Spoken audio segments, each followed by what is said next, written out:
यह कहानी है एक थी डायन के बारे में। माधोपुर नाम का एक गांव था। उस गांव में एक अजय और पार्वती नाम के पति पत्नी रहते थे। अजय सरकारी नौकरी करता था। एक दिन की बात है, गर्मी का समय था। अजय ऑफिस का काम खत्म करके रोज की तरह ऑफिस से घर वापस जा रहा था। रास्ते में एक बाजार पड़ता था, तो उसने सोचा कि घर जाते जाते कुछ सब्जी लेते चलूं। तो उसे वहां खूब ताजी ताजी मछली दिखी और उसे खरीद लिया। इसके अलावा और कुछ सामान लेने लगा। सामान लेते लेते उसे समय का पता ही नहीं चला। काफी अंधेरा हो चुका था। घर थोड़ा दूर था तो वह सोचा कि सीधे सीधे रास्ते से जाऊंगा तो और काफी रात हो जाएगी, इसलिए आज जंगल के रास्ते से जाता हूँ, जल्दी पहुँच जाऊंगा। वह जंगल की ओर अपनी गाड़ी घुमा लिया। काफी अंधेरा हो चुका था और अजय तेज गति से गाड़ी चला रहा था। थोड़ी देर बाद उसके गाड़ी के सामने एक औरत आ गई और अजय झटके से ब्रेक मारते हुए गाड़ी को रोका। अजय उस औरत को देखा।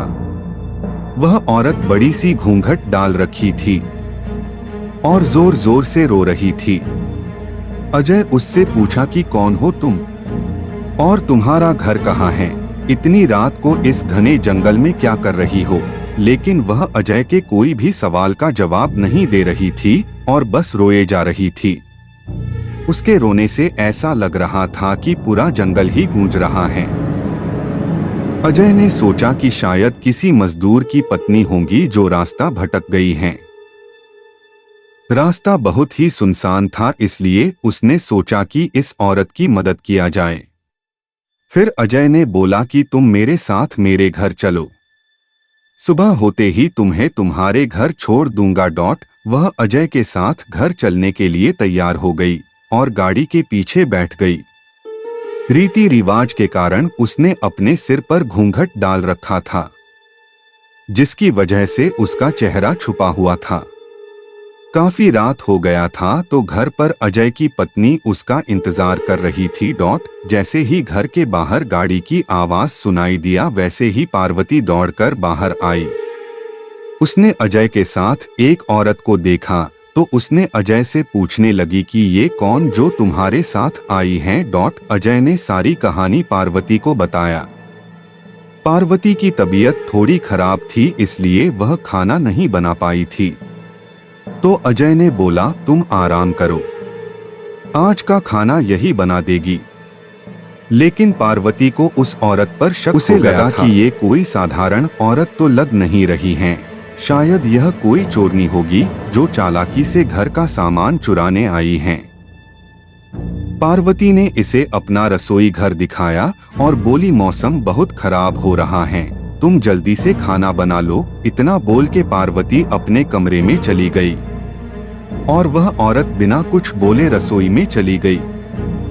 थोड़ी देर बाद रसोई में से बहुत ही अजीब अजीब आवाजें आने लगी। पार्वती उस आवाज को सुनकर सोचने लगी कि ये कैसी आवाज आ रही है। फिर उसने सोचा शायद मौसम खराब है, इसके वजह से आ रही होंगी।